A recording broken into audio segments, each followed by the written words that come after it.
process for local banks. So first of all, forget the big banks. Forget Chase, Bank of America. These guys will never look at you. They don't even want to hear your name or see your face in there. They're focused on institutional clients. So you got to work 3 levels down from that. Second of all, every single bank hates real estate investors. They still have the pain from 2008, and they can't get this out of their mind. You can show them you made $1 million last year and the year before. They don't care. So you have to be a little sneaky and a little tricky about when you approach these banks, about how you approach these business lines of credit. So for me, what did I do? I literally opened up for a couple days local banks. They come up, you call them. The local banks at least give you access, and they put their contacts on there. This is vice president of lending. This is his email. It's a lot easier to reach the people at the local banks. So I would call them, email them, walk in, and you need to make a little credibility packet for yourself. First of all, these guys get 100 people walking in the door asking them for money. You need to make a credibility packet of who you are, what you did, what you plan to do. You look a lot more professional when you hand them a folder or you send them a PDF document. This is what I want to do. This is what I've done. So then the local banks, the way it works is some of them have portfolio lending. What does that mean? That means that they lend out their own internal money specifically allocated for real estate projects. You need to find and identify these banks in your community. Next, you tell them what you're trying to do. Now, this is where you have to be a little tricky because, again, they hate real estate investors. They still have the pain. So I told them that I have 30 rental properties. I have house flipping. I'm doing new construction. So you have to present it in a way where your risk is sort of diversified. So they know that. And, for me, in my case, it was true. I did have all of this stuff. So when they said, we're going to give you a line of credit, what are you going to use it on? I would tell them when I do a new project, I would buy lumber, I would buy HVAC, working capital, inventory, pay the guys. So you have to break it out basically for them. But then over time, the first time I got it from a local bank, a business line of credit was $50,000. Now it's been like 4 or 5 years and it's gone up to 250,000. So as you keep paying it back and you keep working with the vice president of lending, they have a review board where they review your profile. And what they hate to see those clients who withdrew the entire balance and they just sit on that balance and they just pay the minimum payment. So that's the trick here. You don't want to withdraw that balance and just keep paying the minimum payment. You want to use it and pay it. Use it and pay it. And then you become in there, because actually on the back end, they show me the technology. They have all of this is data driven for them. They have charts and they have everything tracking the way you're using their money. So you have to be smart about how you're using their money also. They hate for you just to take that money and just make the minimum payments. So those are some advice I would give you guys. What about you, Alex? What's your how do you handle your contractors? Well, first of all, for everyone, whoever deals with a contractor, every contractor says they know how to do everything. So first of all, that does not exist in this world. When you're new in this business, it's like a fairy tale. You meet a guy and you bring him to a house. You talk about plumbing, electrical, air conditioning, roofing. Stay far away from those guys, first of all, because it's not possible. Very rarely have I seen somebody who can do a roof that doesn't leak, install my HVAC, and do my plumbing. So be careful of those people. Second of all, the relationship is huge. These guys are just like me and you. They have families, they have kids, so like clockwork, the payments are there for me on Friday. No excuses. I will leave family dinner. I will do anything I have to before the bank closes to make sure they have the deposit. I will make sure I'm able to give them a deposit in multiple forms. A check, Cash App, Zelle, Venmo, PayPal. I will make sure if I'm in Cancun in the middle of the beach, I can pay the guy on Friday. These people become so loyal to you that for my rental business, when I have any problem, these guys run to my job site. If all of a sudden something happens, they run. Why? Because you create this loyalty, you build the relationship, and these people want to work for you. Again, these may not end up being the cheapest people, but there are people who will get the job done, are reliable, and you can continue moving them to other job sites. The other thing about contractors is, you get into this whole issue of, do I pull permits? Do I not pull permits? Is he a licensed contractor? Is he not? So you have to make that internal decision for yourself. How are you going to run your business? Are you going to run the business 100% legitly, pulling every single permit? Because nowadays, every single job site, basically you need a permit to breathe. You're doing a new roof, you need a permit. You're doing some places, and it varies from county to county to county. Some counties, when you're doing a cosmetic renovation, you may need a permit to do that. So you have to figure out what kind of an investor, what kind of a business you're going to run, what kind of insurances you're going to have. So that's an internal decision you have to make, and off of that, then you can base your what kind of contractors you're going to hire. So, for example, I hired some painters on an apartment building that I owned. The paint oversprayed from the wind and the paint went onto the truck of the next door neighbor. So imagine a building like 500 feet away, but it was such a windy day that this thing covered the guy's truck in little white dots.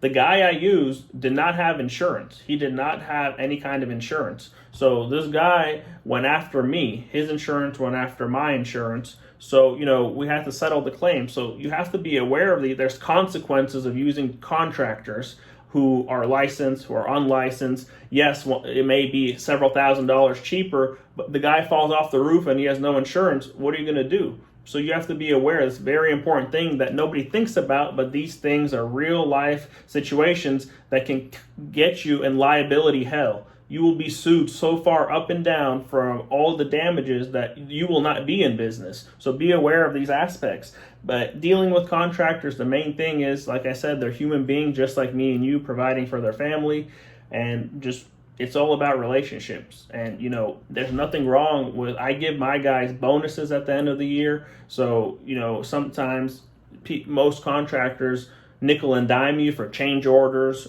Oh, I want to add an outlet here. My guys don't do any of that, because at the end of the year, based on how our business went, they know I'm going to give them $5,000, $7,000, $10,000. So try to give back to them also, not just the paint job was $2,500. That's it. See you next time. Just, maybe remember when their kid's birthday is and get them a bike for $50 at Walmart. Just small things that you can completely change your business, and you'll see that completely, because you're going to be treating them completely different than anybody else in the industry is. Nice. That's a great perspective right there, Alex. My next question is, so what's the difference? I know you and Nick, you all also flip small apartments. Is there any difference in your system from when you flipping a single family to flipping a small apartment? So the small apartments, you get the experience in doing the small renovations, such as the apartments, condos, townhouses, then houses. Then you bring that same experience and stuff to organization to the multifamily side, where over there, sometimes, again, depending on where you're at and what kind of permits you need, sometimes it's a commercial job. So the plumbing may be a little different, or the electricity may be a little bit different. But other than that, it's sometimes it's even easier to flip these small apartments, because you're just replicating. You're literally replicating unit by unit. So it's actually, everything's under one roof. So it's basically house flipping on steroids. The profits are, you get a zero added at the end, and the expenses to do the projects, there's zeros added at the end. But the main concept and process would be the same as single family, I would say. What about you, Nick? Yeah, so I just say the main difference for me when I was switching over to the apartment. So for me, all of my guys who work for me have a credit card, or if I don't know them that well, I just have a registered pro phone number with Home Depot. And when they check out, they call me. And nowadays the technology is so advanced, they even text you. They text you what they're checking out for. You can see the pictures, you can see the quantity. So if you're just starting out, make sure you get a Home Depot Pro account. It's free. That way, that also saves all of your receipts. It allows you to check out via text message, because you have a registered card, and you can approve the transaction, which is very convenient, because you could be in the middle of a meeting and they're calling you, but you can't answer, but you can approve it on your phone. And when you get to a certain threshold with Home Depot, like for me, I have a managed account now where I just call one specific person. They deliver everything. They waive all the delivery fees. So you can work with Home Depot and Lowe's and these people. Everything is negotiable, so work with them. Tell them if you're working a couple projects in a specific area, go to that store manager, go to the manager of the pro desk. They have a separate manager for that, and tell them, look, we're going to be doing X amount of dollars. We want it to come out of your store. Remember, those store managers get paid salary plus bonuses for their compensation. They're incentivized for you to buy out of their store. So you can work out all kinds of deals for them. And even I've worked out deals where my guys come, they're giving us a discount because they know we have X amount of dollars that we're going to spend out of there. So other thing, what I do, I go to all the Home Depots and I make myself known. So whenever they have any clearance items, they call me. That's huge because you can save tons of money. Sometimes they just need shelf space. So they're clearing out tile, laminate, so vanities. So make sure you make those connections also, your local Home Depot. Oh, Alex, so when Home Depot is calling you with these sales, are you hoarding per se materials in the storage unit? Yeah, I have a storage unit because it's sort of take it or leave it. You have to take all 3 pallets of this color. And sometimes the deal is so good, I'm going to take it because I'm going to use it in a rental, or I'll find a basement space to use it if it's an ugly color or something. So yeah, for me, it's been a huge benefit to get a storage unit. I mean, they're in Atlanta, they're like $150 a month for 200 square feet. But it's very helpful in the flipping business to have one of those, I would say. How are you paying your contractors, Alex? Are you paying them like 50% up front? No. I won't even give them a penny up front if they need to go get gas. I only pay on Fridays when work is completed. Never. Rule number 1, every story you hear is because people paid up front. If the guy coming to your job claims they don't have enough gas to come to your job site, you don't need to be working with that contractor because those are the guys who are basically going to take your money, from my experience. I only pay on Fridays, not a cent earlier. That's a good rule of thumb. What about you, Nick? You're doing 25 flips at a time. How do you pay that? Basically, what I wanted to know, and hello everybody, is we are in the middle of a critical situation, and everybody has different expectations, and so still the news are that the housing is a hot market still, and by what you have said, it's a proof of that. So how do you explain that it's still hot with all these contingencies that we are going through? So I'll start off and say, my theory is there's 2 things happening. So remember, in flipping, everything is market specific. So me and Malhar are in Atlanta. The job growth, the last several houses I rented and sold were to people coming to Atlanta from different states. So the amount of people in Atlanta who are incoming is huge. So they're all looking for housing. My second theory is that this year, due to COVID, the retail market got thrown off cycle because we used to wait for the schools to end. The schools ended a lot earlier this year, so I saw families starting to move in transition a lot sooner. So usually this would be the hot time right now, May, June, July, but I feel like we picked up these buyers who were going to be moving anyways because of different school districts and stuff like that. So I would say your market has to be, you need an expert in your market to see if it's the same as it is here that me and Malhar have seen. Like Nick is in San Diego. What is the market like there, Nick? Is it the same, selling houses right away? Yeah, it's hot, man. And it just comes down to inventory. It's just every house that we've got, it's going 10 to 20% higher than what we expected to sell it for.